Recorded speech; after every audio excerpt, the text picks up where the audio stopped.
Hello. Hello.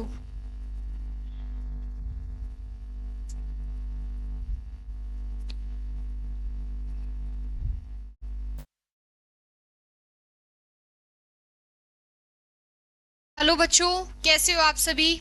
बच्चों, आज हम जो हमारी मिडाइवल हिस्ट्री है, मध्यकालीन इतिहास है, उसमें हमने अभी तक ओरिजिन ऑफ इस्लाम पढ़ लिया, मोहम्मद बिन कासिम वाला टॉपिक भी पढ़ लिया। आज हम पढ़ेंगे, वहां पर हमारा अगला टॉपिक रहेगा महमूद गजनवी, और गजनवी के बाद पढ़ेंगे हम मोहम्मद गौरी। तो सबसे पहले इसको पूरा मैप से समझेंगे कि जो महमूद गजनवी है इसका अटैक कैसे हो रखा है। तो जैसे ही हम महमूद गजनवी का नाम पढ़ते हैं तो हमें सबसे ज्यादा माइंड में एक ही सवाल आता है, सोमनाथ मंदिर का नाम याद आता है हमें। ठीक है, तो महमूद गजनवी ने भारत पर कितनी बार अटैक करे, इन अटैक की जानकारी कौन देता है, ये सारी चीजें हम आज की क्लास में देखेंगे। चलो स्टार्ट करते हैं। सबसे पहले तो ये मैप देखो भाई, महमूद गजनवी वाला। ठीक है, पूरा का पूरा ये गजनवी एम्पायर है इधर। अब इसमें कुछ चीजें बिल्कुल साफ दिख रही है, मैं आपको हाईलाइट करके बता दूंगी कौन सा क्या क्या लिखा हुआ है। ठीक है, एक तो ये हो गया, दूसरा इधर वाला हिस्सा, ये वाला,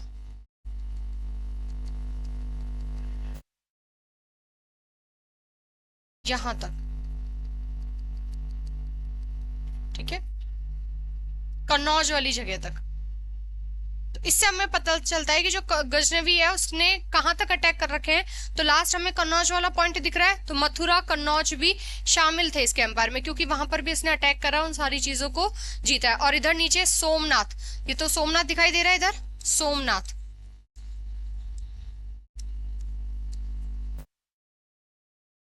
ठीक है, देखो भाई, सबसे पहले महमूद गजनवी, इसकी शुरुआत कहां से हुई है, महमूद गजनवी ने अटैक कैसे करा। देखो, एक व्यक्ति था अब्दुल मलिक, और अब्दुल मलिक का पूरा शासन था यहाँ पर, इस वाली जगह पर, ये जो ये वाला जगह है पूरा इधर, अब्दुल मलिक का शासन था। अब्दुल मलिक मर जाता है, और अब्दुल मलिक के बाद एक तो होता है उसका भाई, और एक होता है चाचा। इन दोनों के बीच में लड़ाई हो जाती है कि अगला शासक कौन बनेगा। अब्दुल मलिक के बाद भाई के पास गद्दी आएगी, ठीक है, या फिर चाचा के पास गद्दी आएगी। और अब्दुल मलिक का दास होता है, एक बहुत खास दास होता है, अल्पतगीन। अल्पतगीन, ये अल्पतगीन क्या करता है, चाचा का साथ दे देता है। ठीक है, लड़ाई होती है जब इनकी आपस में, तो अल्पतगीन किसका साथ दे देता है, चाचा का। लेकिन जीत कौन जाता है, भाई जीत जाता है। तो यहाँ पर ये बोलता है कि चाचा को तो बाद में देखेंगे, सबसे पहले किसको देखना है, अल्पतगीन को, क्योंकि ये तो दास था। ठीक है, तो इसे तो मेरी तरफ होना चाहिए था, ये उसकी तरफ क्यों था। तब अल्पतगीन क्या करता है, यहाँ से भाग निकलता है, अपने बीवी बच्चों को और साथ में जो जो इसके साथ वाले लोग होते हैं उन सबको लेकर ये इधर निकल जाता है। ठीक है, इधर देखो, गजनी वाली जगह पर कहा चला जाता है, गजनी। तो बेसिकली जो चीजें शुरू होती है ये होती है बुखारा से, बुखारा, समरकंद, ठीक है, हेरात, काबुल और गजनी।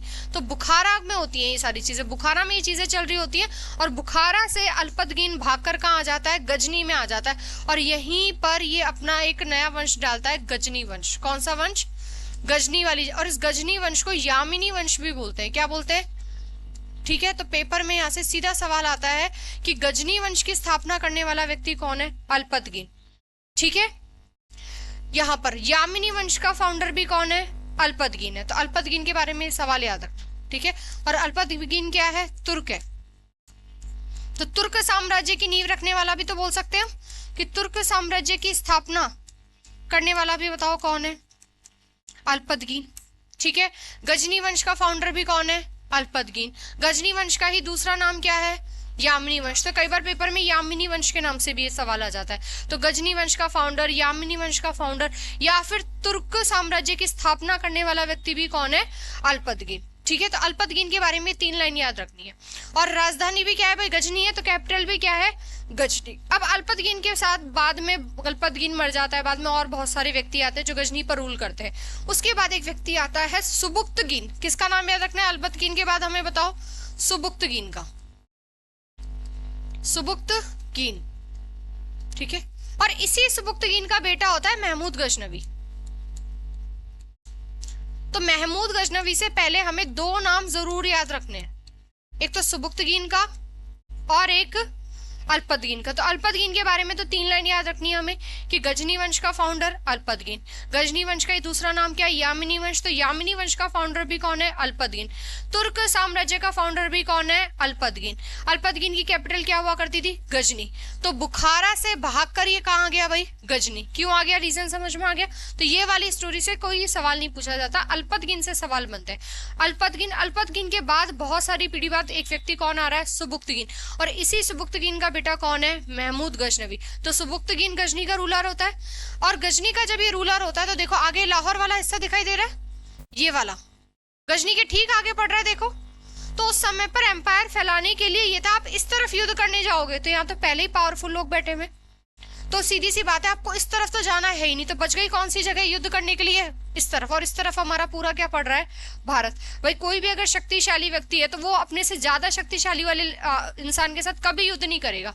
उसे पता है कि मैं अगर अपनी एम्पायर फैलाने के लिए अपनी सेना को इस तरफ भेजूंगा तो मेरी सेना मरेगी ही मरेगी। क्यों? पूरा खलीफा का साम्राज्य।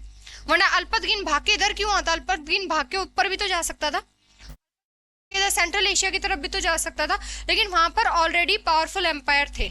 अल्पतगीन को जो जगह मिली भागने के लिए वो कहाँ मिली? इधर नीचे की तरफ। और गजनी के ठीक आगे हमें कौन सा जगह दिखाई देती है? पंजाब, मुल्तान। ठीक है। और ये चीज पहले से सुनी हुई थी यहाँ पर कि भाई मोहम्मद बिन कासिम है वो अटैक करके आ रखा है, सिंध नाम की कोई जगह है। तो ऐसे ही जब सुबुक्तगीन अपना एम्पायर बढ़ाता है तो सुबुक्तगीन भी यहाँ पर अटैक करता है, और लाहौर यानी कि पंजाब वाले हिस्से में। ठीक है। और उस समय यहाँ पर एक वंश था हिंदू शाही वंश। कौन सा वंश था? हिंदू शाही वंश। ठीक है। इस हिंदू शाही वंश की कैपिटल हुआ करती थी वहिंद। कैपिटल क्या थी? और वहिंद का यानी कि हिंदू शाही वंश का जो शासक था, रूलर था, उसका नाम था जयपाल। क्या नाम था? तो सुबुक्तगीन और जयपाल के बीच में होती है लड़ाई। हालांकि जयपाल हार जाता है और सुबुक्तगीन यहाँ पर जीत जाता है। तो सवाल आता है कि भारत पर वो पहला मुस्लिम तुर्क, कौन सा शब्द याद रखना? तुर्क। क्योंकि भारत पर पहला अरबी मुसलमान आक्रमण करने वाला तो कौन है? मोहम्मद बिन कासिम। लेकिन भारत पर पहला तुर्क आक्रमणकारी कौन है पूछे, तब आंसर हमें क्या करना है? सुबुक्तगीन। क्योंकि अल्पतगीन तुर्क तो है लेकिन वो उसने भारत पर अटैक नहीं करा है, उसने सिर्फ क्या करा है? तुर्क साम्राज्य की स्थापना करी है। तो अगर क्वेश्चन आए कि भारत में पहला तुर्क आक्रमणकारी कौन है तो कौन है वो? सुबुक्तगीन। सुबुक्तगीन कहाँ पर अटैक कर रहा है? तो हिंदू शाही वंश। हिंदू शाही वंश कहाँ स्थापित है? पंजाब में। ठीक है। हिंदू शाही वंश की कैपिटल क्या है? वहिंद। रूलर कौन है? जयपाल। तो जयपाल और सुबुक्तगीन के बीच में युद्ध होता है। अब जयपाल यहाँ पर हार जाता है, लेकिन सुबुक्तगीन का जो मतलब होता है वो ऐसे एम्पायर फैलाने से तो होता है, लेकिन वो देखता है कि यहाँ पर धन मिल रहा है तो अपना धन लो और वापस यहाँ से रवाना हो जाओ। अब सुबुक्तगीन जब मर जाता है तो अब गद्दी किसके हाथ में आ जाती है? महमूद गजनवी। लेकिन महमूद गजनवी बहुत ही सरफिरा आदमी होता है। महमूद गजनवी यहाँ पर ये देखता है कि अगर मैं लड़ाई करूंगा तो वो जो पूरी की पूरी जगह होगी वो मेरी होगी, सिर्फ धन लूटकर मुझे यहाँ से वापस नहीं जाना है। तो यहाँ तक अब समझ में आया कि महमूद गजनवी का जो कनेक्शन है वो कैसे बना। तो 3 नाम याद रखने हमें, अल्पतगीन, अल्पतगीन के बाद सुबुक्तगीन, और सुबुक्तगीन के बाद हमें किसका नाम याद रखना है? महमूद गजनवी। अल्पतगीन के बारे में हमें क्या क्या याद रखना है? तुर्क साम्राज्य का फाउंडर है, कैपिटल क्या है? गजनी। बुखारा से भागकर ये कहाँ गया था? गजनी में, और वहां पर उसने अपना नया एम्पायर बसा लिया। ठीक है। गजनी वंश का दूसरा नाम क्या है बताओ? यामिनी वंश। और तुर्क साम्राज्य का फाउंडर अल्पतगीन, गजनी वंश का फाउंडर अल्पतगीन, यामिनी वंश का फाउंडर भी कौन है? अल्पतगीन। उसके बाद अल्पतगीन के बहुत टाइम बाद कौन व्यक्ति आता है? सुबुक्तगीन। सुबुक्तगीन कहाँ अटैक करता है? तो लाहौर यानी कि पंजाब वाला जो हिस्सा है, ठीक है, जो पाकिस्तान वाला हिस्सा है, पाकिस्तान वाला पंजाब है, वहां पर कौन सा वंश था? हिंदू शाही वंश। हिंदू शाही वंश की कैपिटल है वहिंद। वहिंद का रूलर कौन है भाई? हिंदू शाही वंश का रूलर पूरा का पूरा कौन है? जयपाल। जयपाल और सुबुक्तगीन के बीच में यहाँ पर लड़ाई होती है। तो भारत पर पहला तुर्क आक्रमणकारी कौन है? अगर क्वेश्चन आए तब आंसर क्या करना है बताओ हमें? सुबुक्तगीन आंसर करना है। महमूद गजनवी नहीं है, महमूद गजनवी तो बाद में अटैक करेगा, 17 बार अटैक करेगा भारत पर। पहला तुर्क आक्रमणकारी आंसर क्या करना है? सुबुक्त। लेकिन सुबुक्तगीन यहाँ पर जयपाल को छोड़ देगा और धन वगैरह लेकर वापस चला जाएगा। अब गद्दी पर कौन बैठता है यहाँ पर? महमूद गजनवी। और महमूद गजनवी की सोच थी कि जो भी चीजें, ऐसा भी कहा जाता है कि महमूद गजनवी के 4 भाई थे और उसने अपने 4 भाइयों को मरवाकर फिर ये गद्दी पर बैठा है। तो जो व्यक्ति अपने भाइयों को मरवाकर गद्दी पर बैठा है तो सीधी सी बात है वो किसी दूसरे को भी यहाँ पर नहीं छोड़ेगा। तो महमूद गजनवी के बारे में क्या याद रखोगे कि महमूद गजनवी, सबसे पहले तो महमूद गजनवी ने देखा कि मुझे अपना एम्पायर फैलाना है तो इधर फैलाना है, ऊपर की तरफ मुझे भी नहीं जाना है। ठीक है। फिर यहाँ एक जगह पड़ती है सिस्तान। कौन सी जगह पड़ती है? सिस्तान। महमूद गजनवी ने क्या करा, जैसे ये गद्दी पर बैठा 998 में, कब बैठा है ये? जैसे ही अपनी गद्दी पर बैठा इसने सिस्तान के शासक को हरा दिया तो ये बात खलीफा तक पहुंची है, ठीक है। और खलीफा खुश होकर इसको कौन सा टाइटल देता है? सुल्तान का। तो पहला मुस्लिम व्यक्ति जिसने सुल्तान का टाइटल धारण करा है वो कौन है बताओ? महमूद गजनवी। किसने दिया ये टाइटल इसको? खलीफा। सुबुक्तगीन के पास कोई सुल्तान का टाइटल नहीं है, अल्पतगीन के पास भी कोई सुल्तान का टाइटल नहीं था, मोहम्मद बिन कासिम हमने पढ़ा उसके पास भी हमने कोई टाइटल नहीं पढ़ा है। तो पहला मुस्लिम आक्रमणकारी या पहला मुस्लिम व्यक्ति जिसने किसका टाइटल धारण करा है? सुल्तान का। और ये सुल्तान का टाइटल इसको किसने दिया है? खलीफा ने। क्यों? क्योंकि इसने सिस्तान का जो रूलर था उसको हरा दिया। पेपर में इसका नाम नहीं आता है, ठीक है, बस क्वेश्चन आता है सुल्तान से कि सुल्तान उपाधि धारण करने वाला पहला मुस्लिम व्यक्ति कौन था? महमूद गजनवी। अब जब ये गद्दी पर बैठता है और इसका पूरा प्रचार प्रसार हो जाता है तो अब ये आगे की तरफ पड़ता है इधर भारत पर। और भारत पर कितनी बार अटैक करता है? 17 बार अटैक करता है। कितनी बार करता है? 17 बार अटैक करता है, ठीक है। और ये 17 बार अटैक करता है इस बात की जानकारी एक व्यक्ति देता है जिसका नाम है हेनरी इलियट। किसका नाम याद रखोगे? तो ये याद रखना, हेनरी इलियट, ठीक है। Henry Elliot. भारत पर महमूद गजनवी ने कितनी बार अटैक कर रखे हैं? 17 बार। ये जानकारी कौन देता है बताओ? Henry Elliot. और सबसे पहले वो जो अटैक की शुरुआत करेगा लड़ाई की, देखो 998 में गद्दी पर बैठा हुआ है, 1000 एडी से लेकर 1027 एडी के बीच में इसने में वो 17 बार अटैक करेगा। कितनी बार? तो पहली बार वो जो अटैक करना शुरू करेगा वो 1000 से 1000 के एक के बीच में। और सबसे पहले अटैक भी कहाँ करेगा? वैन पर। अब जयपाल का ही बेटा होता है आनंदपाल, ठीक है। तो महमूद गजनवी की जो लड़ाई होती है वो किस किस के बीच में होती है? आनंदपाल और महमूद गजनवी के बीच में। तो उस युद्ध को बोलते हैं वहहिंद का युद्ध, ठीक है। तो भारत पर सबसे पहले अटैक महमूद गजनवी कौन सी जगह पर कर रहा है? वहहिंद पर। वहहिंद की लड़ाई या वहहिंद का युद्ध कब हो रखा है? तो हमें ईयर या क्या याद रखना है? 1000 से 1001 के बीच में, ठीक है। किस किस के बीच में हो रहा है बताओ? महमूद गजनवी वर्सेस आनंदपाल। आनंदपाल किसका बेटा है? जयपाल, ठीक है।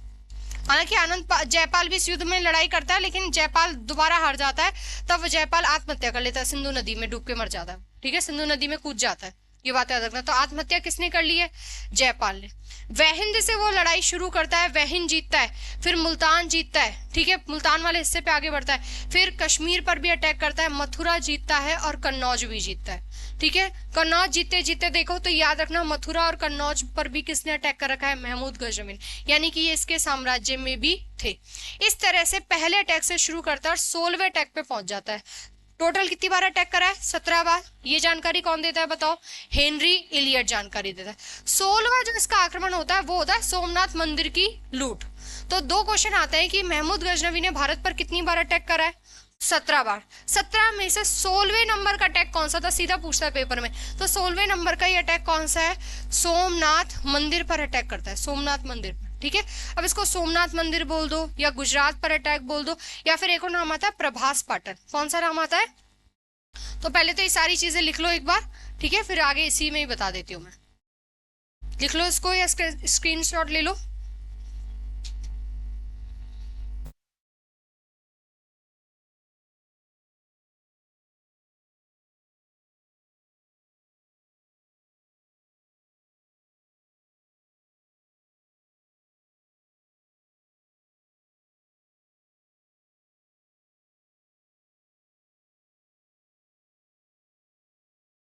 चलो देखो भाई,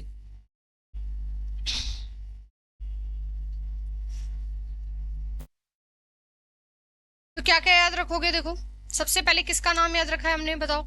अल्पतगीन का। किसका नाम याद रखना है? अल्पतगीन, ठीक है। अल्पतगीन का नाम हमें क्यों याद रखना है?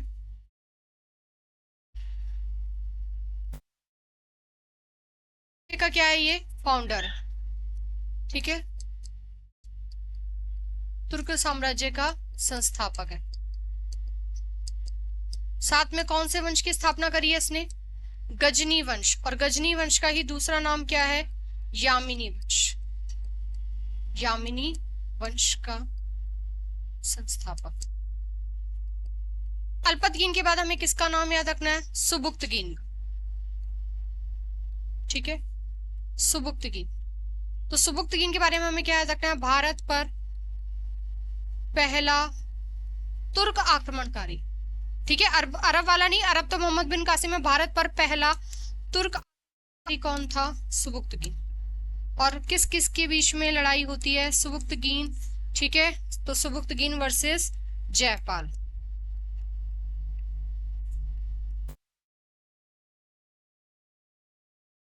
जयपाल कहाँ का है? तो हिंदू शाही वंश। हिंदू शाही वंश कहाँ? पंजाब में। और कैपिटल है हिंदू शाही वंश की वैहिंद, ठीक है। वैहिंद पर लड़ाई होती है, जयपाल हार जाता है भाई इसमें, और सुबुक्तगीन जीत जाता है। अब सुबुक्तगीन जब मर जाता है तो उसके बाद उसका बेटा आता है महमूद गजनवी। और महमूद गजनवी गद्दी पर कब बैठ रहा है? 998 AD में।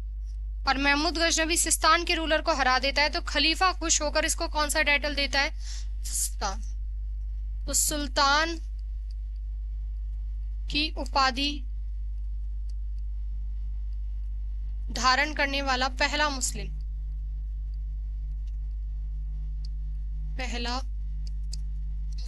कौन है? महमूद गजनवी, ठीक है। महमूद गजनवी किससे प्राप्त कर रहा है ये टाइटल सुल्तान वाला? खलीफा से। महमूद गजनवी ने भारत पर कितनी बार अटैक करे? भारत पर 17 बार। और ये 17 बार अटैक करे हैं, इस बात की जानकारी कौन देता है? Henry Elliot. पहला अटैक, पहला 1000 से लेकर 1001 के बीच में कौन सा युद्ध हो रहा है? वैहिंद का युद्ध हो रहा है भाई, ठीक है। वैहिंद का युद्ध किस किस के बीच में हो रहा है? तो गजनवी वर्सेस आनंदपाल, जयपाल का बेटा, ठीक है। टोटल 17 बार कर रहा है, पहला हो गया। उसके बाद क्या क्या क्या जीत लेता है? मुल्तान पर अटैक करता है, मथुरा, कन्नौज भी शामिल होता है, ठीक है। नारायणपुर, ये सारी जगह जीतता है। 16वां हमें अटैक याद करना है, क्योंकि 16वां किस पर हो रहा है बताओ? सोमनाथ पर, ठीक है। और क्वेश्चन आता है कि महमूद गजनवी का भारत पर सबसे सक्सेसफुल, सबसे सफल आक्रमण कौन सा है? सोमनाथ, ठीक है। यहां पर ही सोमनाथ की लूट करता है। तो देखो इधर सबसे सफल क्या याद रखोगे? सबसे सफल कौन से नंबर का है? 16वें नंबर का सबसे सफल आक्रमण। क्यों? क्योंकि 20 लाख दिनार लूटता है यहां से। कितने लाख? 20 लाख दिनार की लूट, ठीक है। अब गुजरात बोल दो, गुजरात में पड़ता है सोमनाथ मंदिर, ठीक है। चाहे इस जगह को बोलते हैं प्रभास पाटन। क्या बोलते हैं? प्रभास पट्टन या पाटन। तो प्रभास पट्टन कब जीता? 1016 में। बात एक ही है, तो सोमनाथ मंदिर बोल दो या गुजरात की जीत बोल दो या फिर प्रभास पाटन बोल दो या प्रभास पट्टन। तो इसके 17 बार अटैक में से 16वें नंबर का अटैक कौन सा है? सोमनाथ वाला, ठीक है। कब हो रखा है? तो इसका ईयर भी इंपॉर्टेंट हमारे लिए पेपर में, 1025 से, ठीक है, 1026 के बीच में। तो कई बार पेपर में 1025 आ जाता है, कई बार 1026, तो एक साथ याद रख लो 1025 से 1026 के बीच में 16वां आक्रमण कौन सा है? सोमनाथ पर। सबसे सफल है, सबसे सक्सेसफुल है। क्यों? क्योंकि 20 लाख दिनार की लूट कर रहा है यहाँ पर, ठीक है। अब इस समय कोई रूलर भी होगा गुजरात का, वही जिस समय लूट कर रहा है। तो क्वेश्चन आता है कि जब महमूद गजनवी ने सोमनाथ को लूटा उस समय रूलर कौन था यहाँ पर? तो हमें कौन रूलर, गुजरात का जो रूलर था, शासक था, उसका नाम है भीम फर्स्ट या भीमदेव फर्स्ट। भीमदेव फर्स्ट, ठीक है, भीमदेव फर्स्ट। ये याद रखना कि जब इसने सोमनाथ की लूट करी तब कौन है यहाँ पर गुजरात का शासक? भीम फर्स्ट बोल दो और चाहे भीमदेव फर्स्ट दो यहाँ पर। अब 1025-26 में जब वो लूट करके अब वो यहाँ से रवाना होता है, ठीक है। तो जब वो जा रहा होता है तो बीच में रास्ते में इसकी मुलाकात हो जाती है जाटों से, और जाट इसी का ही क्या कर लेते हैं? धन लूट लेते हैं। तो लास्ट इसका 17वें नंबर का आक्रमण, 17वें नंबर की जो लड़ाई है वो किसके विरुद्ध है? जाटों के विरुद्ध। तो क्वेश्चन आता है कि महमूद गजनवी का अंतिम युद्ध किसके साथ हो रहा है बताओ? जाटों के विरुद्ध। जाट इसका धनी लूट लेते हैं जब ये वापस लौट रहा होता है, ठीक है। तो कितनी बार अटैक कर रखे हैं महमूद गजनवी ने? 17 बार। पहला याद रखना है 16वां याद रखना है और 17वां याद रखना है। तो पहला कब हो रहा है बताओ? 1000 से लेके 1001 के बीच में वहिंद का युद्ध, महमूद गजनवी वर्सेस आनंद पाल। वहिंद को जीतने के बाद आगे ये बढ़ता है तो मथुरा जीत लेता है, नारायणपुर जीत लेता है, कश्मीर पर भी अटैक करता है, हालांकि कश्मीर इसके हिस्से में नहीं आता है, ठीक है। कन्नौज को भी जीत लेता है, ये सारी जगह। उसके बाद 16वें नंबर पे अटैक करता है 1025 से लेकर 1026 के बीच में सोमनाथ मंदिर की लूट, जो इसका सबसे सफल आक्रमण माना जाता है। क्यों? क्योंकि 20 लाख दिनार की क्या कर लेता है? लूट कर लेता है भाई, ठीक है। और उस समय गुजरात का रूलर कौन होता है? भीमदेव फर्स्ट। अंतिम यानी कि महमूद गजनवी का जो अंतिम है अटैक है वो कब हो रहा है? 1027। कब हो रहा है? तो ये भी याद रखना 1027 AD। सीधा क्वेश्चन आता है कि महमूद गजनवी का लास्ट कैंपेन कौन सा है, अंतिम अभियान कौन सा है? तो 1027 में जाटों के विरुद्ध। कौन से नंबर का है? 17वें नंबर का है। और 1030 में क्या हो जाएगी इसकी? मृत्यु। 1030 में क्या हो जाएगी भाई? मृत्यु। तो महमूद गजनवी की मृत्यु कब हो रखी है बताओ? 1030 में, ठीक है। तो ये सारी चीजें क्लियर हो गई, लिख लो एक बार इसको, ठीक है, या स्क्रीनशॉट ले लो इसका, फिर आगे पढ़ते हैं महमूद गजनवी के बारे में।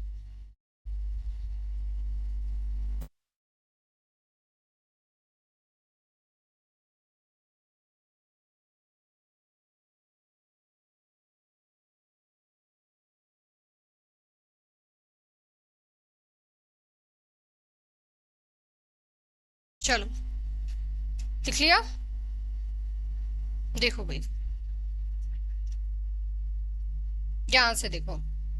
तो महमूद गजनवी, ठीक है, पिता कौन है इसके? सुबुक्तगीन। महमूद गजनवी का बर्थ हो रहा है 971 AD में।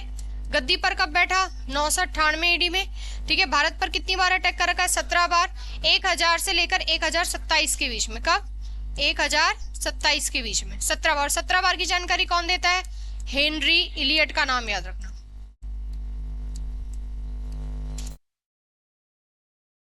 से लेकर 1001 के बीच में। हिंदूशाही शासक कौन है? जयपाल। और जयपाल का बेटा कौन है साथ में? आनंदपाल। कैपिटल क्या है इनकी? वहिंद, ठीक है। 1025 से 1026 के बीच में 16वें नंबर का अटैक हो रहा है सोमनाथ मंदिर पर। सोमनाथ कहाँ? सौराष्ट्र। गुजरात को लूटा, और लूट कितनी कर रखी है? 20 लाख दिनार। इस समय गुजरात का रूलर कौन होता है? भीमदेव फर्स्ट, ठीक है। अब जब ये लूट के लिए जा रहा होता है धन, तो इसका धन भी कौन लूट लेते हैं? जाट। तो 1027 जाटों के विरुद्ध अंतिम अभियान, लास्ट कैंपेन कौन सा होता है? 1027 में जाटों के विरुद्ध, ठीक है। और मृत्यु कब हो जाएगी इसकी? 1030 में। ये लिख लेना, मृत्यु कब हो रही है? 1030 AD, ठीक है। अब ये मूर्तियां तोड़ता था, ठीक है, इसका काम है मूर्ति तोड़ने का। तो क्वेश्चन आता है कि मूर्ति तोड़ने वाला तुर्क आक्रमणकारी कौन है, या फिर महमूद गजनवी को मूर्ति तोड़ने के कारण कौन सा टाइटल मिला हुआ? तो मूर्ति भंजक बोलते थे इसको। क्या बोलते थे? मूर्ति भंजक के साथ साथ एक नाम और याद रखना, बुद्ध किशन। बुद्ध किशन का मतलब भी मूर्ति तोड़ने वाला ही होता है। बुद्ध शिकन, बुद्ध शिकन शब्द याद रखना। तो बुद्ध शिकन बोल दो और चाहे मूर्ति भंजक, ये दोनों के दोनों टाइटल किसको मिले हुए? महमूद गजनवी को। क्यों? बुद्ध शिकन से ही मूर्ति भंजक शब्द निकला हुआ है। बुद्ध शिकन का मतलब भी होता है ऐसा व्यक्ति जो क्या तोड़ता है? मूर्तियां। तो मूर्ति भंजक, मूर्ति तोड़ने वाला कौन था तुर्क आक्रमणकारी बताओ? महमूद गजनवी। या बुद्ध शिकन का टाइटल भी किसको मिला हुआ है? ये लिख लेना भाई अलग से। और साथ में पहला मुस्लिम जिसने कौन सी उपाधि धारण कर रखी है बताओ? पहला मुस्लिम शासक जिसने किसका टाइटल ले रखा है? सुल्तान का, ठीक है। हमने मोहम्मद बिन कासिम पढ़ा तो वहां हमने कुछ भी नहीं पढ़ा। अब इसके दरबार में 4 लोग हैं भाई। तो अलबरूनी से पहले अलबरूनी ही पढ़ देते हैं। तो पहले तो देखो कौन कौन है। अलबरूनी है, फिरदौसी, उतबी और फरूकी है। अलबरूनी की किताब पेपर में बहुत आती है, तो किताबुल हिंद बोल दो, चाहे इसको तहकीके हिंद बोल दो। इसकी भाषा भी पूछी जाती है कि ये कौन सी भाषा में लिखी हुई किताब है। तो कौन सी भाषा में? भारत के बारे में जानकारी देने वाली किताब कौन सी है? किताबुल हिंद या तहकीके हिंद, ठीक है। कौन है इसका राइटर? अलबरूनी। ये किताब कौन सी भाषा में लिखी हुई? तो भाषा भी आती है पेपर में, कौन सी भाषा? अब अल बरूनी कहां से आ गया जिसने ये किताब लिख दी? तो सुनो, महमूद गजनवी ने इसको कैद कर रखा था अल बरूनी को, लेकिन अल बरूनी के बारे में कहा जाता है कि फिलोसोफर भी था, राइटर भी था, बहुत सारी चीजें आती थी इसको। अल बरूनी बातें बहुत अच्छी अच्छी करता था। तो एक दिन ऐसा होता है कि महमूद गजनवी अल बरूनी से जब बात कर रहा होता है तो अल बरूनी इसको इंप्रेस कर देता है, और महमूद गजनवी अल बरूनी को भारत पर जब आक्रमण कर रहा होता है तो इसको अपने साथ लेकर आ जाता है। तब अल बरूनी भारत आता है और भारत में सारी चीजें देखता है और अपनी इस किताब में मेंशन करता है सारी चीजें। तो यहां से क्वेश्चन आता है कि अल बरूनी भारत कब आया? ठीक है, तो याद है ना 11वीं शताब्दी में आया। कब आया? एग्जैक्ट ईयर पूछे तो एग्जैक्ट ईयर याद रखना 1016। 1016 इसका मतलब कौन सी सेंचुरी हो गई? 11वीं। कौन से आक्रमण के समय? तो मैंने तुम्हें अभी कन्नौज का नाम लिया था ना, तो कन्नौज आक्रमण के समय। तो जब महमूद गजनवी ने कन्नौज आक्रमण करा 1016 में, तब वो अपने साथ किसको लेकर आ गया? अल बरूनी को। अल बरूनी था कहाँ का? तो याद रखना अल बरूनी ख्वारिज्म का निवासी था। कहाँ का निवासी था? ख्वारिज्म। ख्वारिज्म जगह पर रहता था, और पहले ही महमूद गजनवी की कैद में हुआ करता था, और बाद में महमूद गजनवी इसको अपने साथ लेकर आ गया था। तो अल बरूनी से सवाल आता है कि अल बरूनी भारत कौन सी शताब्दी में आया? 11वीं में। एग्जैक्ट कौन से ईयर में आया? 1016। कौन से आक्रमण के समय आया? कन्नौज आक्रमण के समय। कहाँ का रहने वाला था अल बरूनी? तो कहाँ का याद रखना हमें? ख्वारिज्म था। इसकी किताब का नाम क्या है? किताबुल हिंद बोल दो, और चाहे तहकीके हिंद बोल दो। कौन सी भाषा में लिखी हुई है? अरबी भाषा में। अब अल बरूनी वाराणसी में भी पढ़ता है, ठीक है, बहुत सारी जगह घूमता है, और भारत से क्या क्या सीख के चला जाता है? टिग्नोमेट्री, जिसे हम त्रिकोणमिति बोलते हैं, टिग्नोमेट्री। ठीक है, यहाँ पर संस्कृत भाषा भी सीख लेता है ये। हमारे जितने भी संस्कृत के ग्रंथ होते हैं वो सब पढ़ के चला जाता है। ठीक है, साथ में पुराण। तो क्वेश्चन आता है, पुराणों का अध्ययन करने वाला पहला मुस्लिम कौन है? तो पुराण अध्ययन करने वाला, स्टडी करने वाला पहला मुस्लिम कौन है बताओ? अल बरूनी। तो अल बरूनी के बारे में हमें क्या क्या याद रखना है? अल बरूनी कहाँ का रहने वाला था? ख्वारिज्म। अल बरूनी कौन सी सेंचुरी में भारत आया? 11वीं में। एग्जैक्ट ईयर पूछे तो कौन सा याद रखना है? 1016। ठीक है, कौन से आक्रमण के समय? कन्नौज आक्रमण। किताब का नाम क्या है? किताबुल हिंद या तहकीके हिंद, दोनों ही नाम एक ही किताब के हैं। कौन सी भाषा में लिखी हुई? तो भाषा, लैंग्वेज भी आती है इसकी। कौन सी भाषा में लिखा हुआ है? अरबी। ठीक है, भारत से टिग्नोमेट्री भी सीख के चला गया, त्रिकोणमिति, संस्कृत भाषा भी सीख ली इसने वाराणसी में रहकर, और हमारे जो पुराण थे वो भी पढ़ लिए। तो पुराणों की स्टडी करने वाला पहला मुस्लिम व्यक्ति कौन था? रूलर नहीं है, ये एक नॉर्मल व्यक्ति है। पहला मुस्लिम व्यक्ति कौन था बताओ? अल बरूनी। तो अल बरूनी एक तरह से किसके दरबार में हो गया? किसका कोर्ट स्कॉलर हो गया? महमूद गजनवी का। अगला है फिरदौशी। फिरदौशी की किताब है शाहनामा। ये सीधे सीधे याद रखना। उतबी एक हिस्टोरियन है। उतबी क्या है? इतिहासकार है, और इसकी किताब का नाम है किताबुल यामिनी। अब देखो यामिनी लिखा हुआ है ना, यामिनी कौन सा वंश है बताओ? तो गजनी वंश के बारे में जानकारी देने वाली किताब पूरी की पूरी कौन सी है? किताबुल यामिनी। ठीक है, इसलिए इसका नाम यामिनी लिखा हो। तो यामिनी वंश या गजनी वंश बात एक ही। तो किताबुल यामिनी का राइटर कौन है भाई? ठीक है, जो सारी इतिहास बता रहा है। तो उतबी क्या है? हिस्टोरियन है, इतिहासकार है, इतिहासकार है भैया। ठीक है, फिरदौशी क्या है? कवि है, शाहनामा नाम की किताब लिखता है, कविता वाली पूरी। तो फिरदौशी कवि है यहाँ पर। ठीक है, शाहनामा। उतबी क्या है? एक हिस्टोरियन। और उतबी की किताब क्या है? किताबुल यामिनी। यामिनी का मतलब कौन से वंश की जानकारी दे रही है इस किताब में? गजनी वंश की। और एक है फरूकी। फरूकी की किताब का नाम क्या है? तारीके मसूदी। ठीक है, तो ये 4 नाम याद रखने हैं। तो अल बरूनी, फिरदौशी, उतबी और फरूकी, ये सारे के सारे किसके दरबार में है? महमूद गजनवी। अल बरूनी के बारे में सारी बात याद रख लेना। अल बरूनी कौन सी सेंचुरी में भारत आया? 11वीं में। कब आया? 1016। कौन से आक्रमण के समय? कन्नौज। पुराणों का अध्ययन करने वाला पहला मुस्लिम भी कौन है? अल बरूनी। कहाँ का रहने वाला था? ख्वारिज्म का निवासी था। संस्कृत भाषा भी सीख ली इसने, यहाँ से टिग्नोमेट्री भी सीख ली। ठीक है, फिरदौशी एक कवि था, उसकी किताब का नाम क्या है? शाहनामा। उतबी की किताब का नाम क्या है? किताबुल यामिनी। यामिनी का मतलब कौन सा वंश हो गया? और फरूकी की किताब का नाम क्या है? तारीख। तारीख का मतलब होता है इतिहास बताना किसी चीज का। तारीखे मसूदी। ठीक है, ये याद रखना। फिर महमूद गजनवी से एक और चीज याद रखना कि इसने संस्कृत भाषा के सिक्के चलाए। कौन सी भाषा के? संस्कृत भाषा के चांदी के सिक्के। कौन सी धातु के चलाए हैं? सिल्वर कॉइन्स, चांदी के सिक्के चलाए। तो ये बात याद रख लेना लास्ट, कि संस्कृत भाषा के चांदी के सिक्के चलाने वाला कौन है? महमूद गजनवी। ठीक है, ये तो इसके दरबारी विद्वान हो गए, कॉट स्कॉलर हो गए। तो यहाँ पर हमारा एक टॉपिक खत्म होता है महमूद गजनवी वाला। तो संस्कृत भाषा के चांदी के सिक्के चलाने वाला भी कौन है भाई? महमूद गजनवी। ठीक है, तो ये सारी चीजें लिख लो एक बार और स्क्रीनशॉट ले लो इसका। अगला टॉपिक शुरू करते हैं फिर हम।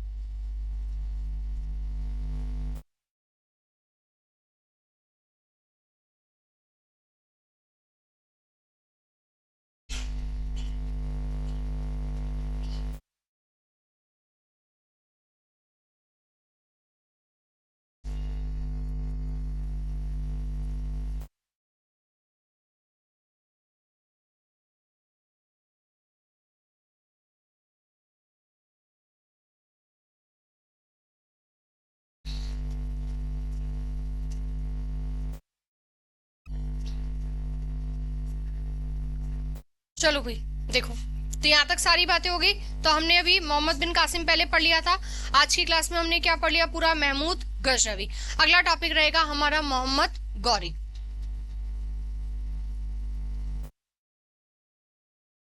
देखो सबसे पहले मैप में देखो पूरा गौरी एम्पायर। देखो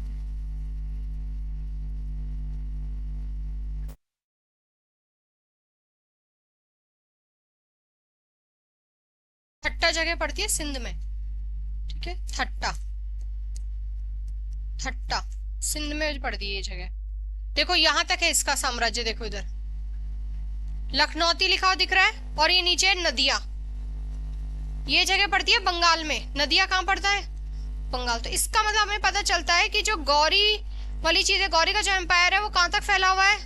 बंगाल तक। देखो कौन कौन सी जगह, इधर मुल्तान, लाहौर, अजमेर, दिल्ली, बनारस, लखनौती और नदिया। ठीक है, ये देखो पूरा का पूरा जो गौरी एम्पायर है इधर देखो ये इस तरह से फैला हुआ है। कश्मीर नहीं है इसके पास भी, तो ये याद रखना। ठीक है, अब गुजरात पर भी अटैक करता है। गुजरात में होता है उस समय सोलंकी वंश। कौन सा वंश? लेकिन गुजरात इसके हाथ में नहीं आता। ठीक है, तो ये याद रखना भाई। तो बंगाल इसके पूरे के पूरे एम्पायर में था। बंगाल में कौन कौन सी जगह पढ़नी है हमें? लखनौती और नदिया। बख्तियार खिलजी का नाम सुना है हमने, तो बख्तियार खिलजी से ही जुड़े हुए सवाल है ये सारे के सारे। अब देखो सबसे पहले कि मोहम्मद गौरी है, क्या उसका कोई लेना देना है महमूद गजनवी से? तो नहीं, उसका कोई लेना देना नहीं है वहां से। ठीक है, देखो इधर गजनी वाली जगह। तो जो मोहम्मद गौरी था ना वो गौर से था, उसकी जाति क्या थी? गौर। इसलिए उसने अपने नाम के पीछे क्या लगा रखा है? गौरी। और कहाँ का रूलर था ये? गजनी का। गजनी का शासक था मोहम्मद गौरी भी। ठीक है, मोहम्मद गौरी। इसका जो पूरा का पूरा टाइम पीरियड है कब से कब तक है? 1173 से लेके 1206 एडी तक। कब तक है? एक तो इसका पूरा का पूरा जो शासन का टाइम पीरियड है वो याद रखना। कब से है? 1173 से लेकर 1206। तो इसका 1173 का मतलब है तो कौन सी सेंचुरी हो गई? 12वीं। देखो मोहम्मद बिन कासिम 711 में जीत रहा है, इसका मतलब कौन सी शताब्दी हो गई? 8वीं। ठीक है, फिर हमने महमूद गजनवी में पढ़ा 1000 में अटैक करा, यानी कि कौन सी सेंचुरी हो गई? 11वीं। और मोहम्मद गौरी का जो टाइम पीरियड है 1173 से शुरू हो रहा है, इसका मतलब कौन सी शताब्दी हो गई? 12वीं। और मोहम्मद गौरी भी क्या है? एक तुर्क है। क्या है? तुर्क है। तो मोहम्मद बिन कासिम तो अरब है, जबकि महमूद गजनवी और मोहम्मद गौरी क्या है यहाँ पर? तुर्क। तो इसके एम्पायर में कौन कौन सी जगह शामिल है? मुल्तान इसने जीता है, लाहौर, अजमेर, दिल्ली, बनारस, लखनौती और नदिया। ये जगह याद रखना क्योंकि आप क्वेश्चन ना घुमा के पूछे तो ऐसे पूछ सकता है कि गौरी के साम्राज्य में भारत में इनमें से कौन सी जगह शामिल नहीं है? तो गुजरात वाली जगह शामिल नहीं है, ये बात याद रखना। साथ में इस मैप में देखो इधर कश्मीर भी नहीं है, पूरा जो ग्रीन वाला हिस्सा है ना बस ये ध्यान रखो, इधर कश्मीर भी शामिल नहीं है, इधर कश्मीर नहीं है भाई। ठीक है, नेपाल भी नहीं है, ये भी याद रखना इधर। ठीक है, और गुजरात तो बिल्कुल खास याद रखना कि गुजरात भी नहीं है। अजमेर वाला हिस्सा आएगा, क्यों? क्योंकि पृथ्वीराज चौहान के साथ लड़ाई होगी। ठीक है, और पृथ्वीराज चौहान कहाँ के रूलर हुआ करते थे? अजमेर के रूलर थे वो। तो पृथ्वीराज चौहान को हरा रहे हैं, तो इसका मतलब गौरी के एम्पायर में क्या शामिल हो रहा है? अजमेर भी। दिल्ली भी शामिल होगा, बनारस, लखनौती, नदिया। तो ये जगह याद रखना। मुल्तान और लाहौर ये आज के समय कहाँ पड़ रहा है? पाकिस्तान में। ठीक है। थट्टा, थट्टा पड़ रहा है पूरा सिंध में, तो सिंध भी कहाँ है आज के समय पर, पाकिस्तान में। तो इस तरह से बाउंड्री समझ लो। इधर इधर का पूरा हिस्सा कौन सा हो गया, भारत वाला, और ये वाला पूरा हिस्सा कौन सा हो गया, अफगानिस्तान और पाकिस्तान वाला। ठीक है, अब ये एक जगह देखो निशापुर, इन निशापुर जगह से कुतुबुद्दीन ऐबक जुड़ा है, क्योंकि कुतुबुद्दीन ऐबक एक दास होता है, एक छोटा बच्चा होता है 5 साल का, और कुतुबुद्दीन ऐबक को खरीदा जाता है। तो कौन सी जगह से, निशापुर से। तो ये निशापुर जगह वहां किससे जुड़ी हुई है, कुतुबुद्दीन ऐबक से। दास खरीदे जाते थे उस समय। ठीक है, तो ये हो गया पूरा गौरी एम्पायर। गौरी का टाइम पीरियड कब से कब तक है, तो 1173 से याद रखोगे 1206। कहाँ का रूलर है मोहम्मद गौरी, गजनी का ही रूलर है। कौन सी सेंचुरी की बात हो रही है, 12वीं शताब्दी की बात हो रही है। तो ये मैप वाली चीजें हो गई। देखो इधर, अब बात आती है कि जो गौरी है ये भारत में कैसे आया भाई। तो देखो, अगर हम मुगलों की बात करते हैं, 2 पास आते हैं। देखो ये है खैबर पास और ये है गोमल पास। कौन सा पास, गोमल, और ये है खैबर पास, खैबर दर्रा, हिंदी में भी लिख देती हूँ यहाँ पर, खैबर दर्रा।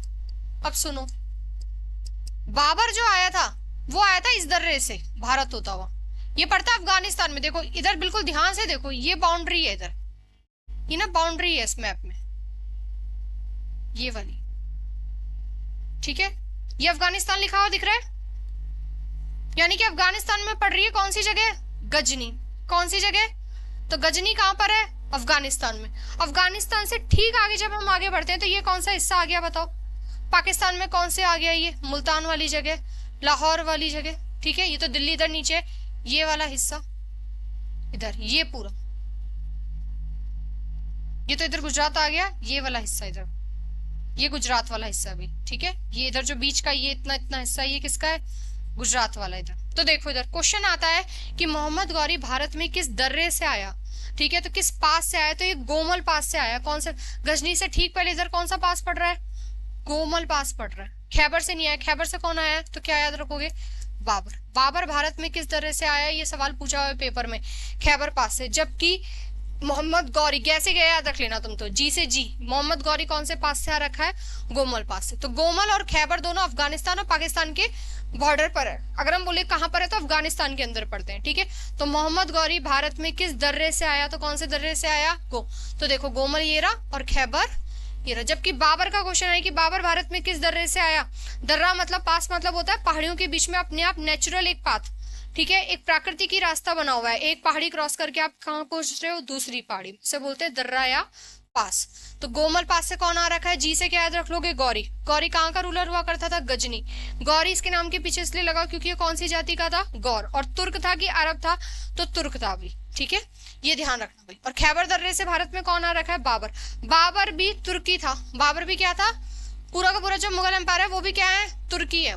तो भारत पर सबसे पहले आक्रमण करने वाले कौन है, अरब। अरब के बाद कौन है, तुर्क, और फिर कौन है, अफगान। ठीक है, अफगान बीच में आएंगे हालांकि, और वापस कौन आ जाएंगे, मुगल। और मुगल भी कौन है, तुर्क है। देखो भाई मोहम्मद गौरी के बारे में अब सारी चीजें देखो।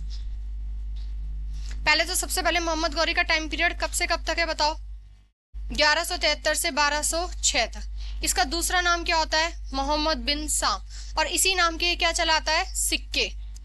तो क्वेश्चन आता है कि मोहम्मद बिन साम के नाम से सिक्के किसने चलाए, तब हमें क्या आंसर करना है, मोहम्मद गौरी। ठीक है, ये सिक्के जो चलाता है ना दिल्ली से चलाता है, इन्हें दहलीवाल सिक्के भी बोलते हैं। क्या बोलते हैं, तो क्वेश्चन आए कि दहलीवाल सिक्के किसने चलाए, तो किसने चलाए बताओ, मोहम्मद गौरी ने। कैपिटल क्या है इसकी, गजनी। ठीक है, अब भारत पर पहला आक्रमण ये कब कर रहा है, 1175 में, और कहां पर, मुल्तान। अब सुनो, मुल्तान, पंजाब और सिंध, ये 3 जगह जीतता है ये। मुल्तान के ठीक नीचे पड़ता है पंजाब। ठीक है, और पंजाब वाला हिस्सा जो है पूरा, तो मुल्तान जीतता है, पंजाब जीतता है, और पंजाब के नीचे क्या पड़ता है, सिंध। इन तीनों जगह मुस्लिम ही समुदाय के लोग रहते थे, यानी कि जो रूलर थे वो क्या थे, मुस्लिम थे। ठीक है, तो पहली बार जब ये अटैक कर रहा है तो इसकी जो लड़ाई हो रही है वो किससे हो रही है, मुस्लिमों से हो रही है। तो क्वेश्चन आता है कि भारत पर पहला अटैक मोहम्मद गौरी कब कर रहा है, तो बताओ कब कर रहा है, 1175, और क्या जीत रहा है, मुल्तान। मुल्तान के आगे बढ़ता है पंजाब, और पंजाब के आगे बढ़ता है सिंध में। ठीक है, सिंध के आगे ठीक नीचे वाली जगह पर पड़ता है गुजरात। अगर हम मैप में देखेंगे सिंध के ठीक नीचे की तरफ बाउंड्री लगेगी तो कौन सा पड़ेगा, गुजरात।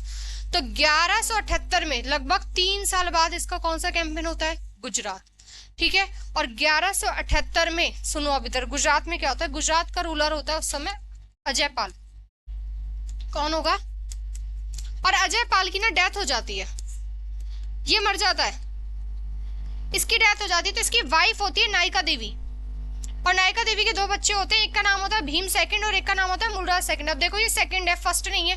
भीम फर्स्ट हमने अभी अभी कब पढ़ा, जब सोमनाथ मंदिर पे लूट हो रही है, सोमनाथ मंदिर पे लूट हो रही है 1025 से 1026 के बीच में, तब राजा कौन है, भीमदेव फर्स्ट या भीम फर्स्ट। तो वो भीम फर्स्ट अलग है और ये भीम सेकंड अलग है। अब इसको पता चलता है मोहम्मद गौरी को कोई नायिका देवी एक विधवा स्त्री है, ठीक है, और इसके दो बच्चे हैं, ठीक है।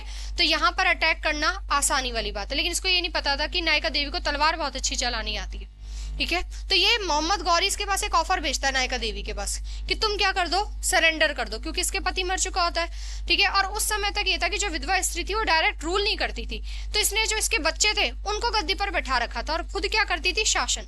तो खुद यहाँ पर प्रोटेक्टर, संरक्षिका बनी हुई थी ये, खुद यहाँ पर गद्दी पर नहीं बैठी थी, इसने अपने किसको बैठा रखा था, बच्चों को। तो एक बेटे का नाम था इसका भीम सेकंड और दूसरे बेटे का नाम था मूलराज सेकंड। तो कई बार पेपर में ऐसे आ जाता है कि मोहम्मद गौरी ने जब अटैक करा गुजरात पर तब वहां का रूलर कौन है, तो कई बार तो पेपर में वो भीम सेकंड ऑप्शन डाल देता है और कई बार मूलराज सेकंड। तो दोनों इसके बच्चे किसके, नायिका देवी के। ऐसा कहते हैं कि मतलब एक टोकरी भिजवाता है जिसमें वो ग्रीन चूड़ियां भेजता है, ठीक है, 2 मरे हुए चूहे भी भेजता है और ये संदेश देता है कि अगर तुमने मेरी बात नहीं मानी तो जैसे तुम्हारे छोटे छोटे बच्चे, इनकी हालत भी कैसी होगी, वैसी ही होगी। लेकिन नायिका देवी इस चीज को एक्सेप्ट नहीं करती और नायिका देवी यहाँ पर एक युद्ध करती है और उसमें गौरी क्या होता है, हार जाता है, ठीक है। तो गौरी की जो सेना होती है उसको बिल्कुल नायिका देवी इस तरह से मारती है जैसे कि गाजर मूली काट रही हो तलवार से। तो याद रखना, क्वेश्चन आता है कि गौरी की भारत में पहली हार, भारत में पहली हार, गौरी की भारत में पहली हार। तो ये मत सोचना 1191 वाला युद्ध है तराइन का, पहले युद्ध में, वो तो दूसरी बार हार रहा है उसमें वो। तो गौरी की भारत में पहली हार कब हो रही है बताओ, 1178 में। कौन से अभियान के समय, गुजरात अभियान। और युद्ध होगा इसमें, तो कई बार तो इस युद्ध का नाम ना कायंद्रा आ जाता है, ठीक है, या फिर वरना बेसिकली जो सही जगह है, वो सही जगह है ना, वो अनहिलवाड़ है, अनहिलवाड़। ये दोनों नाम याद रख लेना तुम तो पेपर के लिए। अनहिलवाड़ का युद्ध होता है, ठीक है, नायिका देवी और रूलर में भी दोनों नाम याद रखना पेपर में, चाहे भीम सेकंड आ जाए चाहे मूलराज सेकंड आ जाए, दोनों ही नाम, ठीक है। 2 बच्चे हैं इसके यहाँ पर और नायिका देवी जीत जाती है यहाँ पर।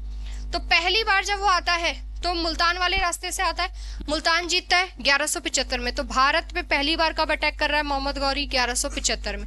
क्या जीत रहा है, मुल्तान। फिर पंजाब जीत लेगा, सिंध जीत लेगा और आगे कहाँ बढ़ जाएगा, उसे पता चलता है कि वहां पर एक विधवा स्त्री बैठी हुई 1178 में। तो लेकिन यहाँ पर ये क्या होता है, हार जाता है। तो क्वेश्चन आता है मोहम्मद गौरी की भारत में पहली हार कब हुई, तो कब हुई है बताओ, 1178 गुजरात अभियान के समय, ठीक है। वहां का रूलर कौन है, भीम सेकंड, ठीक है, और इसी का ही भाई है कौन, मूलराज सेकंड। और इनके संरक्षिका माता कौन है भाई, नायिका देवी, ठीक है, ये याद रखना। सोलंकी वंश, कौन सा वंश रहेगा, सोलंकी वंश। कौन सी लड़ाई हो रखी है 1178 में, कायंद्रा की लड़ाई बोल दो और चाहे अनहिलवाड़ का युद्ध बोल दो, ठीक है, पेपर में कोई सा भी ऑप्शन आ जाता है। और नायिका देवी यहाँ पर जीत जाती है और इतनी बुरी तरह हराती है मोहम्मद गौरी की सेना को कि मोहम्मद गौरी की सेना लगभग 12 से 13 साल वापस पलटकर देखती ही नहीं है गुजरात की तरफ। दूसरी बार ये भारत आएगा, लेकिन अब की बार ये दिल्ली वाले रास्ते से आएगा, दिल्ली ऊपर पड़ता है, ठीक है, लाहौर से होता है वो ऊपर की तरफ से आएगा। पहली बार तो इधर नीचे की तरफ से आता है तो गुजरात में हार जाता है। अगली बार जब ये वापस चला जाएगा गजनी, तब ये लौट कर आएगा तो इस ऊपर वाले हिस्से से आएगा, लाहौर से, भटिंडा, फिर ये आएगा भटिंडा, ठीक है, और दिल्ली। गुजरात की तरफ तो ये पलट के भी नहीं देखता, नायिका देवी इसकी हालत खराब कर देती है बुरी तरह, ठीक है। तो मोहम्मद गौरी का टाइम पीरियड कब से कब तक है बताओ, 1173 से 1206। मोहम्मद गौरी का पूरा नाम और याद रखना, शहाबुद्दीन मोहम्मद गौरी है भाई। तो आजकल ना पेपर में ऐसे सवाल भी आने लग गए कि मोहम्मद गौरी का पूरा नाम क्या है, मोहम्मद गौरी का नाम क्या है। तो पूरा नाम क्या है इसका, शहाबुद्दीन मोहम्मद गौरी। कब से कब तक है टाइम पीरियड, 1173 से 1206 तक। भारत में पहला अटैक कब कर रहा है, 1175 में मुल्तान पर, ठीक है। भारत में पहली हार कब हो रही है, जब वो हार रहा है 1178 में गुजरात। गुजरात के रूलर कौन है, भीम सेकंड या मूलराज सेकंड, और माता कौन है, नायिका देवी, ठीक है। कौन सा युद्ध हो रहा है, चाहे तो कायंद्रा की लड़ाई बोल दो उसे और चाहे उसे अनहिलवाड़ का युद्ध बोल दो, ठीक है। भारत में क्या हो रही है, इसकी पहली हार हो रही है भाई, ठीक है। तो ये सारी चीजें एक बार लिख लो और शहाबुद्दीन पे स्टार लगा लेना भाई, शहाबुद्दीन मोहम्मद गौरी इसका नाम, ठीक है। लिख लो इसे एक बार या स्क्रीनशॉट ले लो इसका।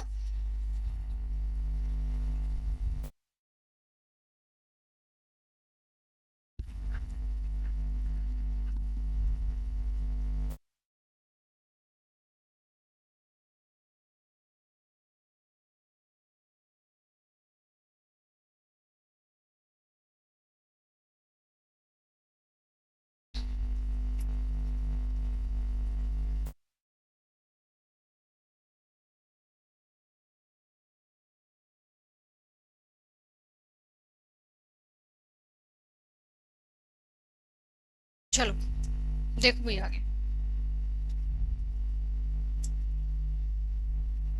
अब इसका पृथ्वीराज चौहान के साथ युद्ध कैसे हो रहा है, तो दूसरी बार जब ये लाहौर वाले रास्ते से आता है तो भटिंडा दुर्ग पर अटैक कर देता है।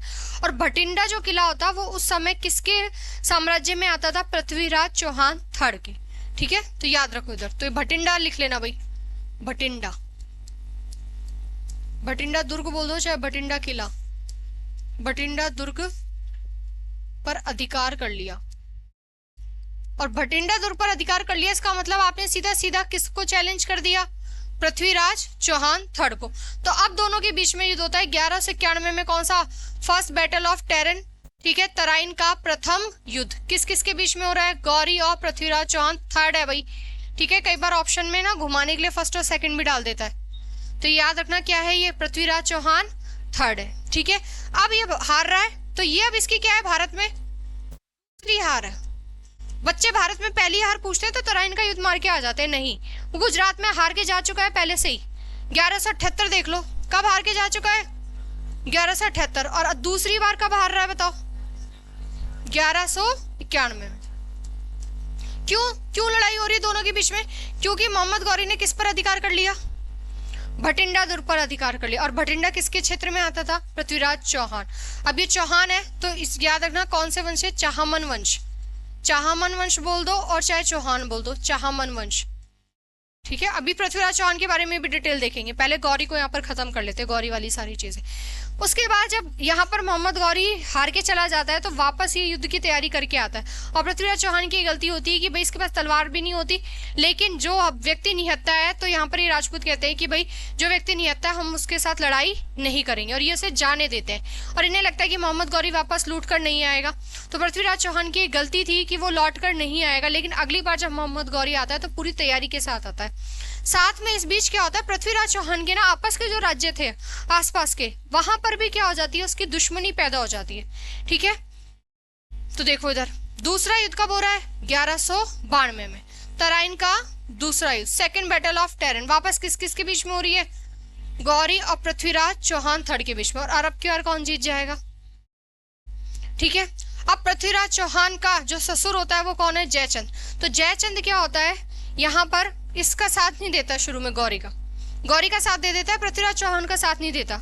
तो उस समय कहा जाता है कि सारे राजपूत जो राजा थे उनके बीच में यूनिटी नहीं थी, इसलिए कौन जीत गया, गौरी जीत गया। बाहर से एक बंदा आ रखा और वो जीत कर चला गया। तो उस समय की सबसे बड़ी कमी मानी जाती है कि आपस में जो साम्राज्य थे उनके पास यूनिटी नहीं थी। पृथ्वीराज चौहान उस समय की पॉपुलर किंग था, तो उसकी समृद्धि बढ़ती देख सारे राजपूत राजाओं ने कहा कि हमें लड़ने की कोई जरूरत नहीं है, गौरी लड़ रहा है तो ये अपने आप देख लेंगे। जयचंद किसका साथ देता है, गौरी का, लेकिन गौरी तो इसका भी सगा नहीं है। तो 1192 में जब गौरी यहाँ पर जीत जाता है, इस पर इसका अजमेर पर और दिल्ली पर भी अधिकार हो जाता है, तब 1194 में एक और युद्ध होता है, बैटल ऑफ चंदावर। और अब की और गौरी और किस किस के बीच में हो रहा है, कन्नौज का राज्य कौन है बताओ, जयचंद। तो इसका मतलब कन्नौज भी अब किसके अधिकार क्षेत्र में हो गया, गौरी में। ठीक है, तो जयचंद और गौरी के बीच में युद्ध होता है और वापस कौन जीत जाता है, गौरी जीत जाता है। ठीक है, और गौरी की मृत्यु कब होती है, अब गौरी इस युद्ध में कोई नहीं मरा, गौरी की मृत्यु बहुत बाद में जाकर हो रही है, कब, 1206 में।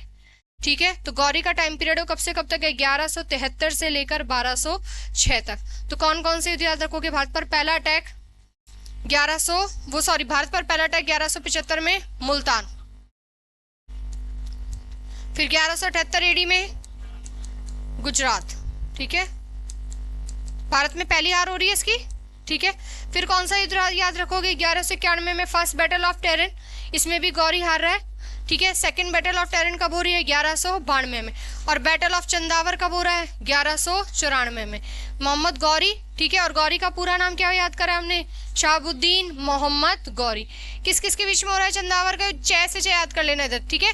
चंदावर और इधर जयचंद। कहाँ का रूलर है ये? कन्नौज का, ठीक है। क्यों? क्योंकि इसकी दुश्मनी की हो जाती है, क्योंकि संयोगिता को भगा के ले जाता है यहाँ पर। तो पृथ्वीराज चौहान संयोगिता से शादी कर लेते, और संयोगिता किसकी बेटी होती है? जयचंद की। और मोहम्मद गौरी की मृत्यु कब हो जा रही है भाई? 1206 में, ठीक है। देखो अब इसमें इसके बारे में और क्या क्या फैक्ट सवाल आते हैं, तो देखो इधर। इसलिए भी एक सिक्के चलाए थे, मोहम्मद बिन साम नाम बता दिया मैंने तुम्हें कि मोहम्मद बिन साम के नाम से किसने सिक्के चलाए हैं? मोहम्मद गौरी ने। ये भी यहाँ पर चांदी के सिक्के चलाएगा, और इसके सिक्कों पर एक तरफ तो देवी लक्ष्मी का चित्र होता है देवनागरी लिपि में, और दूसरी तरफ कहते हैं कलमा लिखा होता है। क्या लिखा होता है? ठीक है। तो ये क्वेश्चन आता है कि किसके सिक्कों पर देवी लक्ष्मी का चित्र बना हुआ मिलता है? तो किसके सिक्कों पर बताओ? मोहम्मद गौरी। जबकि संस्कृत भाषा के चांदी के सिक्के किसने चला रखे हैं? महमूद गजनवी ने। और देवी लक्ष्मी के चित्र वाले सिक्के किसने चला रखे हैं? मोहम्मद गौरी ने। दहलीवाल सिक्के बोलते हैं क्योंकि वो दिल्ली से निकाले गए सिक्के होते हैं, और किस नाम से? मोहम्मद बिन साम के नाम से। यहीं से अब एक और फैक्ट वाला याद रखना है हमें। ख्वाजा मोइनुद्दीन चिश्ती की दरगाह है अजमेर में। तो ये जो ख्वाजा मोइनुद्दीन चिश्ती है ना, 1192 में जब दूसरी बार इधर आ रहा है बैटल ऑफ टेरन में, तब मोहम्मद गौरी के साथ क्या आते हैं? भारत आ जाते हैं। तो क्वेश्चन आता है कि 1192 में मोहम्मद गौरी के साथ कौन से सूफी संत आए? तो कौन से सूफी संत आए भाई? ख्वाजा मोइनुद्दीन चिश्ती। इनकी खानका, इनका जो रहने का स्थान था वो कहाँ था? अजमेर। और अजमेर में क्या है? दरगाह, ठीक है। ये रहा भाई। तो अजमेर क्या है इनका? खानका। खानका का मतलब आता है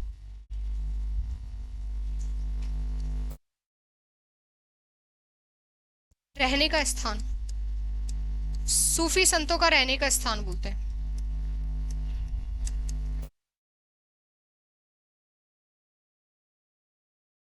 ठीक है। तो देखो इधर मोहम्मद गौरी के बारे में कि मोहम्मद गौरी ने मोहम्मद बिन साम के नाम से सिक्के चला रखे हैं। देवी लक्ष्मी के चित्र बने हुए, देवनागरी लिपि भी लिखी हुई है नीचे, और दूसरी तरफ कलमा लिखा हुआ है। साथ में 1192 में मोहम्मद गौरी के साथ कौन आ रहा है भाई? तराइन के दूसरे युद्ध के समय कौन आ रहे हैं? ख्वाजा मोइनुद्दीन चिश्ती।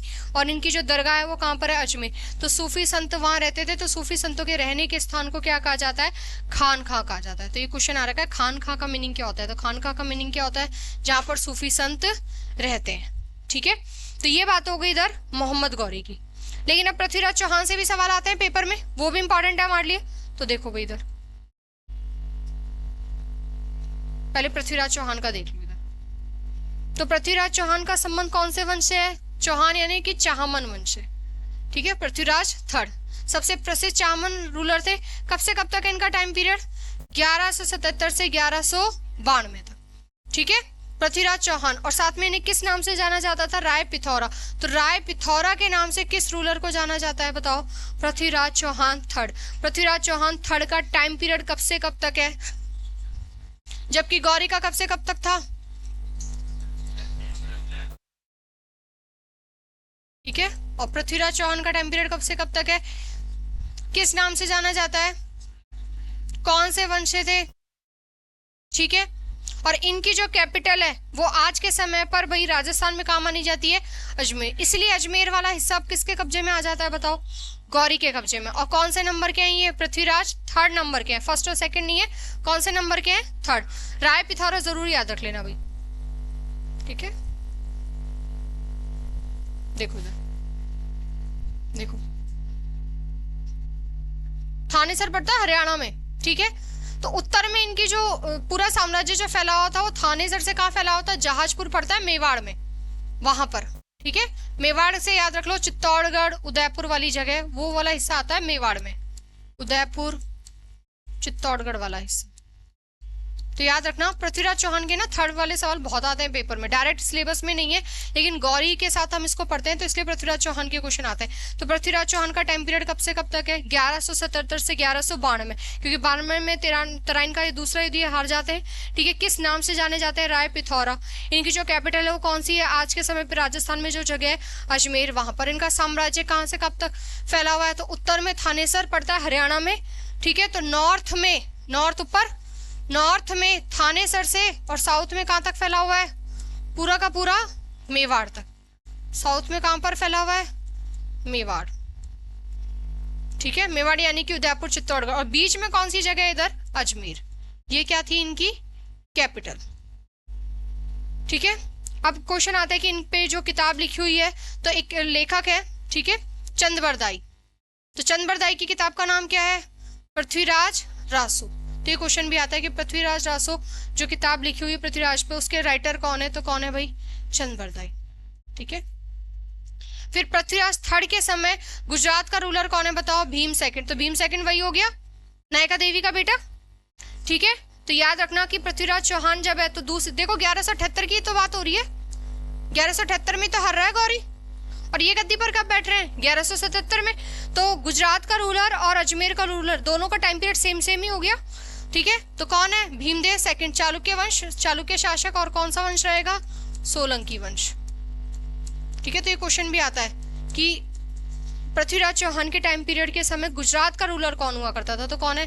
भीमदेव सेकंड। और भीमदेव सेकंड का ही भाई कौन है वहां पर? किसका नाम याद रखोगे? मूलराज सेकंड। अब महोबा का युद्ध और होता है एक फेमस, ठीक है, एमपी में, पृथ्वीराज चौहान से ही जुड़ा हुआ है। तो याद रखना 1182 में, 1177 पे गद्दी में बैठ रहे हैं, 1182 में पृथ्वीराज चौहान थर्ड ने वहां पर चंदेलों का शासन होता है। तो चंदेलों का शासक होता है परमार्दी देव, उसको हराते हैं। तो ये क्वेश्चन आता है सीधा सीधा पेपर में कि महोबा का युद्ध किस किस के बीच में हो रखा है? तो किस किस के बीच में हो रखा है? पृथ्वीराज चौहान थर्ड और उधर से चंदेलों का राजा कौन है? परमार्दी देव। ठीक है, कब हो रखा है महोबा का युद्ध? 1182 में। और पृथ्वीराज चौहान के पिता का नाम क्या था? सोमेश्वर चौहान। तो ये बेसिक बेसिक लाइनें हैं जो पेपर में पृथ्वीराज चौहान थर्ड को लेकर आती हैं। ठीक है, तो 1177 में गद्दी पर बैठे हुए हैं, 1182 में महोबा का युद्ध हो रहा है किस किस के बीच में? पृथ्वीराज चौहान थर्ड, और उधर से चंदेलों का रूलर कौन है? परमार्दी देव। ठीक है, और जब ये रूलर बने उस समय गुजरात का रूलर कौन है? भीमदेव फर्स्ट। पृथ्वीराज रासो के लेखक राइटर कौन है? चंद्रबरदाई। पृथ्वीराज के पिता का नाम क्या है? सोमेश्वर। पृथ्वीराज चौहान थर्ड को और किस नाम से जाना जाता है? राय पिथौरा। कैपिटल क्या थी इनकी? अजमेर। नॉर्थ में थानेसर से लेकर साउथ में इनका साम्राज्य कहां तक फैला हुआ है? मेवाड़। मेवाड़ यानी कि उदयपुर, चित्तौड़गढ़, भीलवाड़ा वाला पूरा हिस्सा वहां पर। ठीक है, तो ये तो हो गई पृथ्वीराज चौहान थर्ड की सारी बातें। चीजें देखते हैं कि मोहम्मद गौरी मर गया, उसके बाद क्या हुआ भाई? मोहम्मद गौरी की मृत्यु कब हो रखी है? 1206 में। तो देखो इधर, अब जब मोहम्मद गौरी मर जाता है तो वो अपना साम्राज्य अपने जो उसके दास होते हैं, खास खास जो व्यक्ति होते हैं, उनमें बांट के चला जाता है। उनमें से एक व्यक्ति है कुतुबुद्दीन ऐबक, जो भारत में गुलाम वंश की नींव रख रहा है। ठीक है, तो कुतुबुद्दीन ऐबक को कौन सा क्षेत्र दे देता है? पूरा का पूरा नॉर्थ इंडिया वाला हिस्सा, पूरा का पूरा नॉर्थ इंडिया वाला हिस्सा। ठीक है, दिल्ली को इस्लामी साम्राज्य का केंद्र बनाता है कौन? कुतुबुद्दीन ऐबक। एक और व्यक्ति है जो गौरी का खास है, ताजुद्दीन यलदौज। यलदौज को देता है गजनी वाला क्षेत्र। गजनी किसके पास है? गौरी के पास। तो गजनी वाला क्षेत्र किसको देता है? यलदौज को। ठीक है, फिर जो उच्छ वाला क्षेत्र, उच्छ ही है ये, कच्छ नहीं है, ठीक है, सिंध में पड़ती है ये जगह। उच्छ और सिंध दोनों की जगह पड़ती है पाकिस्तान में। ये दोनों जगह किसको दे देता है? नासरुद्दीन कुबाचा को। और बंगाल और बिहार वाला हिस्सा किसके पास चला जाता है? बख्तियार खिलजी। तो बेसिकली गौरी अपने मरने के बाद अपना जो साम्राज्य है वो 4 भागों में बांट के चला जाता है। ठीक है, 4 में से कुतुबुद्दीन ऐबक का कौन सा याद रखोगे? पूरा नॉर्थ इंडिया, उत्तर भारत। ठीक है, यलदौजी के पास कौन सा रहेगा? गजनी क्षेत्र। कुबाचा के पास कौन सा रहेगा? उच्छ और सिंध। ये दोनों जगह कहाँ पड़ती है? पाकिस्तान। और जो बख्तियार खिलजी है उसके पास कौन सी जगह आती है? बंगाल और बिहार। तो क्वेश्चन आता है कि बिहार में तुर्क साम्राज्य की नींव किसने रखी? तो मोहम्मद गौरी ने नहीं रखी है। ठीक है, बिहार को जीतने वाला कौन है? बख्तियार खिलजी। बंगाल को जीतने वाला भी कौन है? बख्तियार खिलजी। और ये काम बख्तियार खिलजी करता है 1198 से लेकर 1202 के बीच में, क्योंकि ये सब गौरी के साथ आ रखे होते। तो एक तरफ गौरी लड़ रहा है, ये लोग दूसरी तरफ लड़ाइयां कर रहे हैं। ठीक है, क्योंकि 1192 में जब तराइन के दूसरे युद्ध में गौरी जीत जाता है तो अब गौरी का साम्राज्य हर जगह फैल जाता है, क्योंकि पृथ्वीराज चौहान जो उस समय का सबसे फेमस रूलर है वो ही हार गया। तो 1192 के बाद गौरी अपने एम्पायर को बढ़ाने का काम करता है और ये सारे लोग उसके साथ होते। तो बख्तियार खिलजी भी भारत में एंट्री कर देता है। तो बख्तियार खिलजी 1198 से लेकर 1202 के बीच में क्या जीत लेता है? बंगाल और बिहार। और बिहार में नालंदा यूनिवर्सिटी होती है। ठीक है, तो नालंदा जो विश्वविद्यालय होता है, विक्रमशिला जो विश्वविद्यालय होता है, उनको भी पूरा क्या कर देता है? नष्ट कर देता है अभी।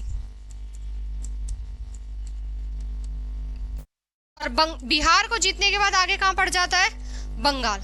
ठीक है, और बंगाल में उस समय कौन होता है, सेन वंश होता है। कौन सा वंश होता है, सेन वंश, सेन वंश, सेन। और सेन वंश का राजा होता है लक्ष्मण सेन। और बंगाल की जो राजधानी होती है, ठीक है, वो है नदिया होती है उस समय। नदिया पढ़ा था अभी हमने शुरू में मैप में, वही वाला नदिया। तो बख्तियार खिलजी जब बंगाल पर अटैक करता है तो सेन वंश का जो राजा होता है लक्ष्मण सेन, वो बिना युद्ध करे ही क्या हो जाता है, भाग जाता है असम की तरफ, वहां के जंगलों में भाग जाता है, युद्ध वगैरह नहीं करता, तो इसका बंगाल पर भी अधिकार हो जाता है। तब बख्तियार खिलजी कैपिटल नदिया से कहाँ ले आता है, लखनौती ले आता है। कहाँ ले आता है, तो ये क्वेश्चन आता है कि राजधानी नदिया से लखनौती कौन लेकर आ गया, तो कौन लेकर आ गया, बख्तियार खिलजी। बंगाल को जीत लेता है, बिहार को जीत लेता है, और ये गलती कर देता है, ये ऊपर बर्फ वाली जो जगह होती है, नेपाल वाली जगह, वहां चला जाता है। अब इसलिए सोचता है हर जगह युद्ध करने की एक ही टेक्निक है, लेकिन वहां गिरती है बर्फ, तो वो ये वहां पर बख्तियार खिलजी की क्या हो जाती है, मृत्यु। ठीक है, तो बख्तियार खिलजी के बारे में हमें इतना ही पढ़ना होता है। अगर बख्तियार खिलजी जिंदा होता तो भारत में गुलाम वंश की नींव कुतुबुद्दीन ऐबक ना रख के कौन करता, बख्तियार खिलजी। क्योंकि बख्तियार खिलजी बहुत भूखा टाइप का आदमी था, लेकिन जो कुतुबुद्दीन ऐबक था वो बहुत ही लिबरल व्यक्ति था। ठीक है, उसने कोई युद्ध वगैरह भी नहीं करा, उसका टाइम पीरियड वैसे भी बहुत छोटा है, 1206 से लेके 1210 तक। तो याद रखना, गौरी के मरने के बाद जब 1206 में उसकी डेथ हो गई तो उसका साम्राज्य कितने भागों में बट गया, 4। कुतुबुद्दीन ऐबक के पास नॉर्थ वाला क्षेत्र, ताजुद्दीन यलदौज के पास गजनी, कुबाचा के पास उच्छ और सिंध। उच्छ ही है ये, कच्छ नहीं है। ठीक है, ये दोनों जगह कहाँ पड़ती है, पाकिस्तान। और बख्तियार खिलजी के पास कौन सी जगह है, बंगाल और बिहार। तो बंगाल में तुर्क साम्राज्य की नींव रखने वाला, बिहार में तुर्क साम्राज्य की नींव रखने वाला कौन है, बख्तियार खिलजी। बिहार में कौन कौन सी यूनिवर्सिटी नष्ट कर देता है, और आगे कहाँ बढ़ जाता है, बिहार जीत लिया तो आगे कहाँ चला गया, बंगाल में कौन सा वंश, सेन वंश। सेन वंश का राजा लक्ष्मण सेन। ठीक है, तो याद रखना बख्तियार खिलजी की किससे लड़ाई हो रही है, लेकिन लक्ष्मण सेन बिना युद्ध करे ही क्या हो जाता है, भाग जाता है। तब ये बख्तियार खिलजी कैपिटल, बंगाल की जो कैपिटल होती है नदिया, नदिया से कहाँ ले आता है, लखनौती। क्योंकि लखनौती थोड़ी सी आगे की तरफ पड़ती है और बिहार और बंगाल के बीच में पड़ती है। तो अगर लखनौती पे कोई व्यक्ति रहेगा तो इसका मतलब उसका कंट्रोल बिहार में भी होगा और बंगाल में, जबकि नदिया है वो बिल्कुल नीचे की तरफ पड़ती है कैपिटल। ठीक है, इसलिए कैपिटल को नदिया से कहाँ लेकर आ गया, लखनौती। तो ये वाला सवाल पेपर में बहुत बार पूछा हुआ है कि नदिया से लखनौती कैपिटल लेकर कौन आया, तो कौन आया, बख्तियार खिलजी। बख्तियार खिलजी ने बंगाल पर जब अटैक करा तब कौन सा वंश था, सेन डायनेस्टी थी, और राजा कौन था, लक्ष्मण सेन।